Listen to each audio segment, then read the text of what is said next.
Hello students, how are you? I hope you all are doing good. Students, we have completed the exercise first, second, third, fourth of the second chapter lines and angle. ठीक है?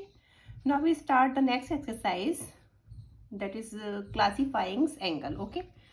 So if you come on my channel at first time, then please subscribe if you like my video. And अगर आप समझ पा रहे हैं मेरी video को, आपको अच्छी लग रही है तो प्लीज़ इसे सब्सक्राइब ज़रूर करिए।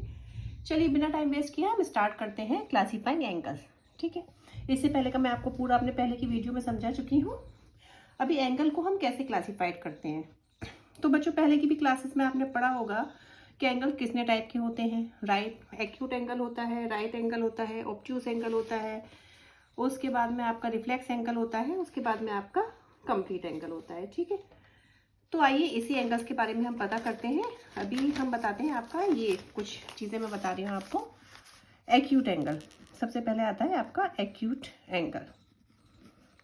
ठीक है, एक्यूट एंगल आपका कितने डिग्री का होता है? एक्यूट एंगल होता है 0 डिग्री टू लेस देन, या आप ये छोड़िए, लेस देन 90 डिग्री का। ठीक है, एक्यूट एंगल आपका कितने का होता है? लेस देन 90 डिग्री का। इसके बाद में आपका आता है एक्यूट एंगल के बाद में राइट एंगल। अभी राइट एंगल आपका कितने डिग्री का होता है? राइट एंगल होता है आपका 90 डिग्री का। ठीक है, इसके बाद में आता है आपका ऑब्ट्यूस एंगल। ऑब्ट्यूस एंगल आपका कितने डिग्री का होता है? More than 90 and less than 180। ये क्लियर हुआ बच्चों? इसके बाद में आपका आता है स्ट्रेट एंगल। स्ट्रेट एंगल आपका कितने डिग्री का होता है? 180 डिग्री का। ठीक है, इसके बाद में आता है आपका रिफ्लेक्स एंगल। रिफ्लेक्स एंगल आपका कितने डिग्री का होता है? More than 180 and less than 360। इतना क्लियर है? इसके बाद में आपका आता है कंप्लीट एंगल, मतलब पूरा एक राउंड हो जाता है, तो वो आपका कितने का हो जाता है? 360 का, जैसे कि ये पूरा। ठीक है, अभी एक्यूट एंगल के बारे में समझ लेते हैं बच्चों। देखिए 90 डिग्री का एंगल आपको मैंने बताया था, ये होता है जब लाइन परपेंडिकुलर आती है इस पे। ठीक है, 90 डिग्री को एंगल को हम राइट एंगल भी कहते हैं। अगर ये यहाँ से छोटा हो जाए, यानी कि ये इतना है, अगर ये ऐसे हो जाए तो 90 डिग्री से कम हो गया। 90 डिग्री से कम हो गया तो ये हमारा कौन सा एंगल कहलाएगा? एक्यूट एंगल कहलाएगा। और कम हो जाए, और कम हो जाए, इसकी मर्जी जितना कम हो जाए, तो ये हमारा कौन सा कहलाएगा? Acute angle. अभी ये 90 डिग्री का है, अगर यहाँ पे मतलब ये और ओपन होता जाए, मूव और ज़्यादा करें। ठीक है, अभी यहाँ तक है, अभी यहाँ से और ज़्यादा मूव करें या और ज़्यादा मूव करें, तो ये हमारा कौन सा हो जाएगा? Obtuse angle. अगर ये इतना मूव कर ले कि पूरी एक स्ट्रेट लाइन बन जाए, तो ये हमारा क्या हो जाएगा? Straight angle. ठीक है, इतना समझ में आया? अभी आपको रिफ्लेक्स एंगल कैसे पता लगाएंगे? रिफ्लेक्स एंगल क्या है आपका? ये देखिए बच्चों, आपका स्ट्रेट एंगल ये हो गया। अभी रिफ्लेक्स एंगल में क्या होता है, यानी कि इतना है आपका, यानी कि इससे और ज़्यादा ओपन हो जाए, ये आपका चला जाए ऐसे, और एंगल आपका ये नीचे नहीं बनेगा, एंगल आपका ये बनेगा। ठीक है, ये मोर देन 180। इस तरीके से आप एंगल का ध्यान रखिएगा। नीचे वाला तो आपका छोटा हो जाएगा बच्चों, यहाँ से यहाँ तक ये ओपन हो रहा है, एक पॉइंट इसका यहाँ है, यहाँ से ये मूव कर रहा है, तो ये आपका कौन सा एंगल हो जाता है? Reflex angle, more than 180 degree. ठीक है, इतना समझ में आया? अभी हम देखते हैं एंगल के बारे में। इसमें आपको पता करना है कौन सा आपका एक्यूट, ऑब्ट्यूस, स्ट्रेट एंगल कौन सा है। ये देखिए आपका लेस देन 90 डिग्री है, तो ये आपका कौन सा हो जाएगा? एक्यूट। ओके, ये भी आपका एक्यूट हो जाएगा। ये देखिए आपका बिल्कुल सीधा है, यानी कि ये राइट है बिल्कुल, तो ये आपका कौन सा हो जाएगा? Right angle. ये भी आपका छोटा है, एक्यूट। ये भी छोटा है, एक्यूट। ये भी छोटा है, एक्यूट। अभी इसमें देखिए ये फिर से आपका कौन सा एंगल आ गया? एकदम सीधा है, तो ये राइट एंगल।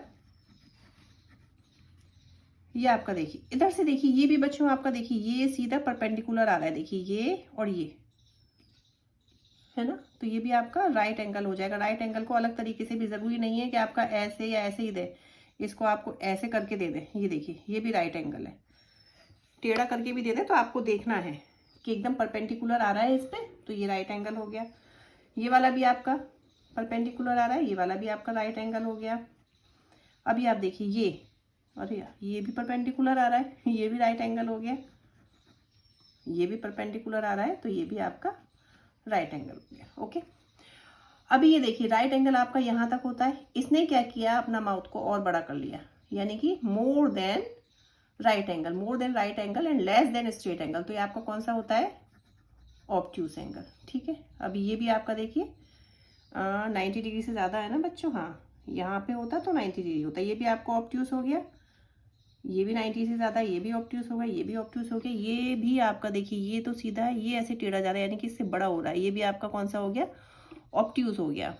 और ये भी आपका ऑब्ट्यूस हो गया। अभी जहाँ पे एंगल बन रहे हैं, जो आप मेजर कर रहे हैं ना बच्चों, तो उसके आगे ऐसे ज़रूर कर दीजिएगा, यहाँ से मेजर कर रहे हैं। अभी जैसे देखिए आपको ऑब्ट्यूस हो गया, अगर हम नीचे से मेजर करें तो आपको वो वाला एंगल देखना है, यहाँ से हम यहाँ तक देख रहे हैं, तो ये आपका कौन सा हो गया बच्चों, ऑब्ट्यूस एंगल। ओके, ये हुआ make a few acute angle and few obtuse angle, draw them different orientation. देखिए इसमें से बना लीजिए, कुछ एक्यूट एंगल बना लीजिए और कुछ ऑब्ट्यूस एंगल बना लीजिए आप। तो एक्यूट एंगल कैसे भी बना लीजिए आप, एक्यूट एंगल ये देखिए,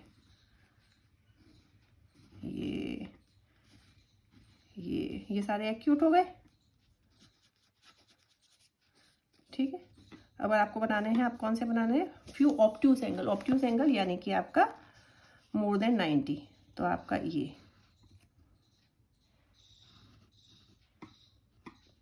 कौन से हो जाएंगे, ऑब्ट्यूस एंगल। तो आप जरूरी नहीं है इसी मेजरमेंट में बनाइए, आप कैसे भी बना सकते हैं। कितना क्लियर हुआ आपको। अभी आपका है ये question, do you know what the word acute and obtuse mean. आपको पता है एक्यूट का मतलब और ऑब्ट्यूस का मतलब क्या होता है, बताइए बच्चों। एक्यूट मतलब शार्प, ऑब्ट्यूस मतलब blunt. Acute means sharp, obtuse mean blunt. What do you think this word have been chosen. ठीक है, अब आपको क्यों लगता है कि ये वर्ड हमारे मैथ्स में क्यों चूज किए गए बच्चों। ठीक है, तो इसका आंसर मैं बता देती हूँ। देखिए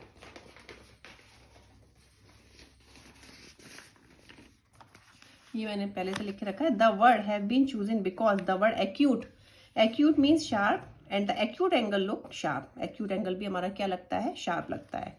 ऑब्ट्यूस मीन ब्लंट, क्यों होता है, and the obtuse angle are larger and appear blunt. Obtuse angle तो बच्चों बड़ा भी लगता है, जैसे ये हो गया आपका, ठीक है 90 डिग्री से बड़ा होता है, लार्जर भी लगता है और ये ब्लंट भी लगता है, इसलिए इनका नाम हमने एक्यूट और ऑब्ट्यूस रखा है। ठीक है, इतना समझ में आया इसका आंसर। अब नेक्स्ट क्वेश्चन पे आते हैं। Find out the number of acute angle in each of the figure below. अभी इसमें बच्चों ये आपका है ट्राइंगल। ठीक है, अभी एक चीज और मैं बता दूं, ट्राइंगल में तीनों एंगल का सम हमारा कितने डिग्री का होता है, 180 डिग्री का। शायद आगे के चैप्टर में आपको पता भी लगे। और ये आपका कौन सा ट्राइंगल लग रहा है, इक्विलेटरल ट्राइंगल। इक्विलेटरल ट्राइंगल जिसमें तीनों एंगल आपके इक्वल होते हैं। ये खैर आपका आगे आएगा, अभी तो छोड़िए उसे। अभी आपको इसमें बताना है कि कितने एंगल्स आपको दिख रहे हैं। देखो ये 90 डिग्री से कम है, 60 डिग्री का है ये और ये, यानी कि कितने एंगल्स इसमें दिख रहे हैं हमें, how many angles, 3 angles. Okay, अभी हमें इसमें कितने एंगल्स दिख रहे हैं बच्चों, जितने मतलब एक ट्राइंगल होता है आपका, एक ट्राइंगल में कितने एंगल होते हैं, 3 एंगल होते हैं। ठीक है, तो अभी इसमें आप काउंट कर लीजिए कितने ट्राइंगल हैं, और किसी भी ट्राइंगल को 2 बार काउंट नहीं करना है, जैसे इसको काउंट कर लिया है, जो अंदर छोटे छोटे उनको काउंट करते हैं। एक ये हो गया 1, ठीक है, कितने ट्राइंगल, एक ये 1 हो गया, ये 2 हो गया, ये 3 हो गया और ये 4 हो गया। तो इसमें कितने ट्राइंगल होंगे, 12 होंगे, क्योंकि 4 × 3 कितना होता है, 12 होता है।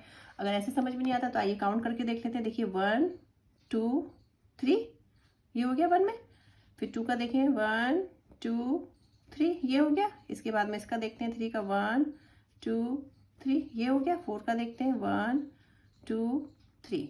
ठीक है, इसके अलावा तो और कोई एंगल नहीं बचा ना, तो यानी कि इसमें कितने हो गए, 12 एंगल। देयर आर 4 ट्राइंगल्स, तो आप ऐसे लिख सकते हैं, there are 4 triangles, then 4 × 3 = 12 angles। Okay, अभी ये हो गया। अभी लाइए ये वाला देखते हैं। अभी इसमें देखिए कितने छोटे ट्राइंगल हैं। देखिए एक तो ये 1 2 3, ओके। फिर इसमें क्या है, ये 4 5 6 और ये हो गया 7। जितने मतलब अंदर में कितने ट्राइंगल हैं, ये पूरा ट्राइंगल के अंदर कितने ट्राइंगल हैं आपको उसे लेना है।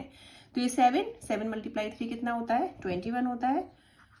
तो हमें कितने एंगल मिले 21। अभी आप आइए काउंट करके भी देख लेते हैं। देखिए 1 2 3, 1 का हो गया, 4 5 6, ये 7 8 9, फिर 4 का करेंगे 10 11 12 13 14 15 16 17 18 19 20 21। तो यानी इसमें कितने एंगल्स हुए बच्चों? 21 एंगल हुए। ये समझ में आया? इसी के साथ बच्चों हमारी ये वाली एक्सरसाइज भी कंप्लीट होती है। अभी हम नेक्स्ट वीडियो में अपनी नेक्स्ट एक्सरसाइज करेंगे। तो तब तक के लिए बच्चों गुड बाय। और अगर आपको ये वीडियो समझ में आई है बच्चों तो प्लीज़ सब्सक्राइब ज़रूर करिए। Have a nice day, bye.